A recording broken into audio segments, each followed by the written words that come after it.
नमस्कार। आज हम एक बहुत ही अहम मुद्दे पर बात करने जा रहे हैं। जम्मू और कश्मीर से अनुच्छेद 370 का हटना और राज्य का पुनर्गठन।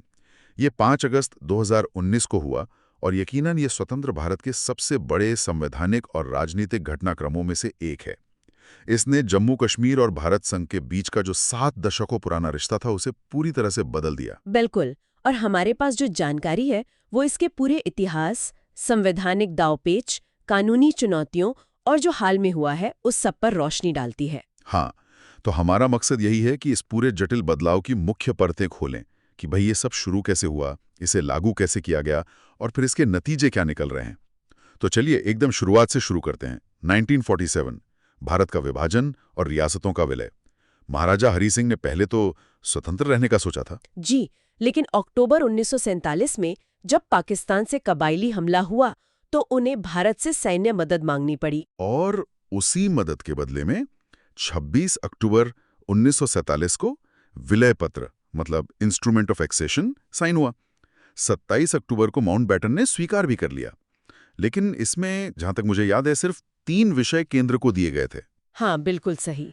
सिर्फ रक्षा, विदेश मामले और संचार।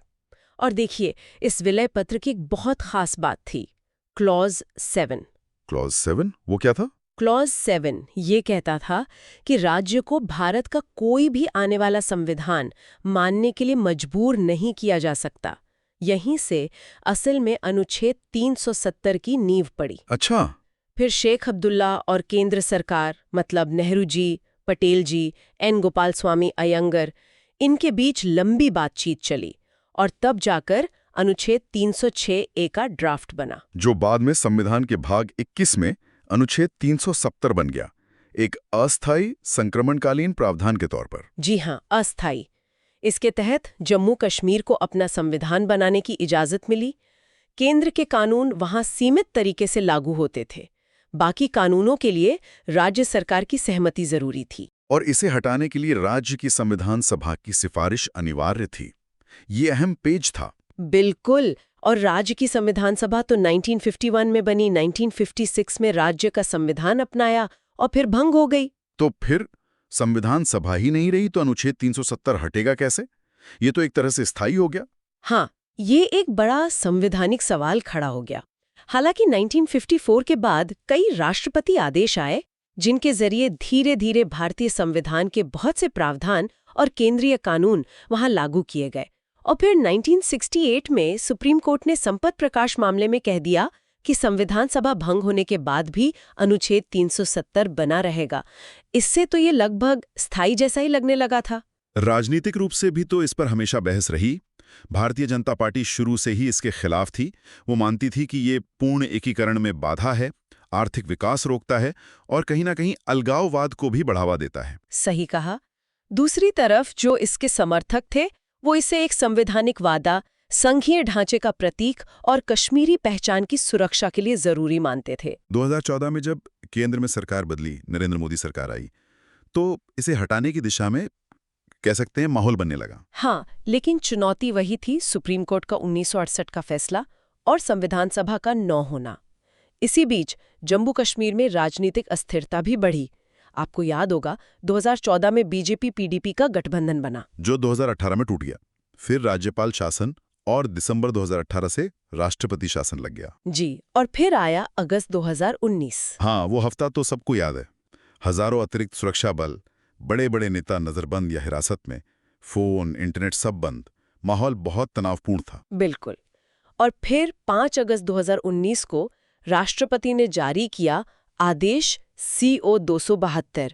ये बहुत निर्णायक कदम था। इसने क्या किया? इसने संविधान के अनुच्छेद 367 जो व्याख्या से जुड़ा है उसमें संशोधन किया और इस संशोधन के जरिए अनुच्छेद 370 में जो राज्य की संविधान सभा का जिक्र था उसका मतलब बदलकर राज्य की विधानसभा कर दिया गया। अच्छा, लेकिन विधानसभा तो उस वक्त थी ही नहीं, राष्ट्रपति शासन था। एग्जैक्टली।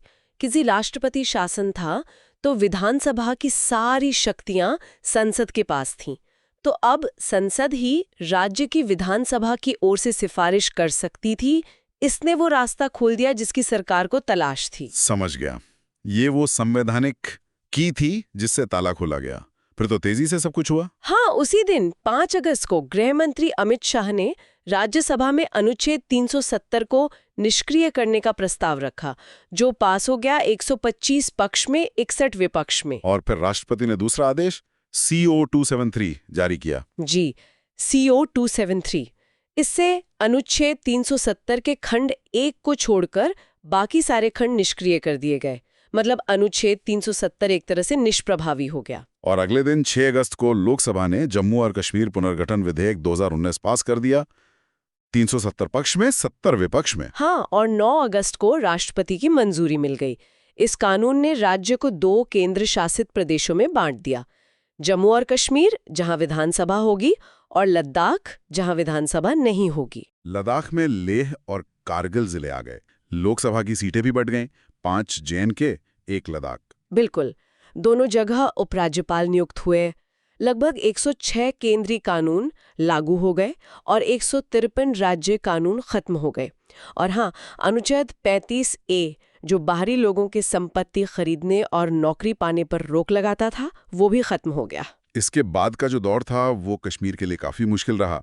लंबा लॉकडाउन, संचार पर पाबंदियां, इंटरनेट तो शायद 1.5 साल से ज्यादा बंद रहा। हाँ, लगभग 18 महीने, करीब 4000 गिरफ्तारियां भी हुईं, ऐसा कहा जाता है।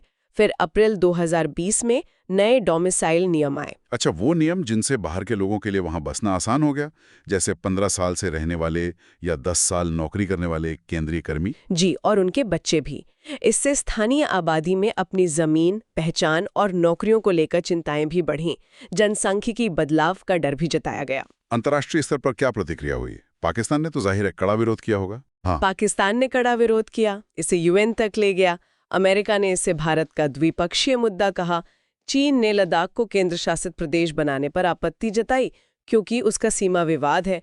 UN के मानवाधिकार विशेषज्ञों ने भी पाबंदियों की आलोचना की थी। और भारत में ये मामला सुप्रीम कोर्ट पहुंचा, कई याचिकाएं दायर हुई। ये बिल्कुल। और आखिरकार 11 दिसंबर 2023 को चीफ जस्टिस DY चंद्रचूड़ की अध्यक्षता वाली 5 जजों की संविधान पीठ ने सर्वसम्मति से फैसला सुनाया। क्या कहा कोर्ट ने? कोर्ट ने अनुच्छेद 370 हटाने की पूरी प्रक्रिया को वैध ठहराया।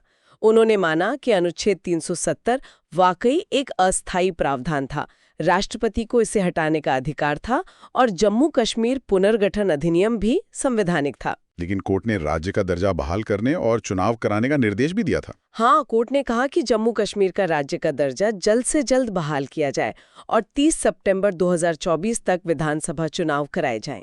और चुनाव हुए भी हाल ही में, सितंबर-अक्टूबर 2024 में। काफी ठीक ठाक, मतलब 64% वोटिंग हुई, नतीजा भी आ गया है। जी, चुनाव हुए और इंडिया गठबंधन, जिसमें मुख्य रूप से नेशनल कॉन्फ्रेंस है, उसने 90 में से 49 सीटें जीती। नेशनल कॉन्फ्रेंस को 42, बीजेपी को 29 और कांग्रेस को 6 मिली। उमर अब्दुल्ला अब मुख्यमंत्री बन गए हैं। तो कुल मिला के देखें तो अनुच्छेद 370 का हटना और राज्य का पुनर्गठन एक बहुत बहुत बड़ा संवैधानिक और राजनीतिक बदलाव रहा है। यकीनन इसने इस क्षेत्र को मौलिक रूप से बदल दिया है। सुप्रीम कोर्ट ने इस प्रक्रिया को कानूनी तौर पर सही ठहरा दिया है और जो 2024 के चुनाव हुए हैं वो लोकतांत्रिक प्रक्रिया की बहाली की तरफ एक अहम कदम है। लेकिन इसके दूरगामी परिणाम तो अभी सामने आ ही रहे होंगे। बिल्कुल, इसके कई आयाम हैं। भारतीय संघवाद की प्रकृति पर एक नई बहस छिड़ गई है। संवैधानिक व्याख्या के लिए नए मानक स्थापित हुए हैं। क्षेत्रीय राजनीति पूरी तरह बदल गई है। सुरक्षा स्थिति में कुछ सुधार हुआ है, लेकिन चुनौतियां अभी भी बनी हुई हैं और आर्थिक व सामाजिक सांस्कृतिक प्रभाव तो है ही। हाँ, ये सोचने वाली बात है कि ये पूरा घटनाक्रम राष्ट्रीय एकीकरण और क्षेत्रीय स्वायत्तता के बीच वो जो नाजुक संतुलन होता है, उसके बारे में क्या कहता है, खासकर जब सुप्रीम कोर्ट ने राज्य का दर्जा बहाल करने को भी कहा है। यही सबसे बड़ा सवाल है। भविष्य में ये संतुलन कैसे साधा जाएगा? राष्ट्रीय एकता और क्षेत्रीय आकांक्षाओं के बीच का रास्ता कैसे निकलेगा? ये देखना अभी बाकी है।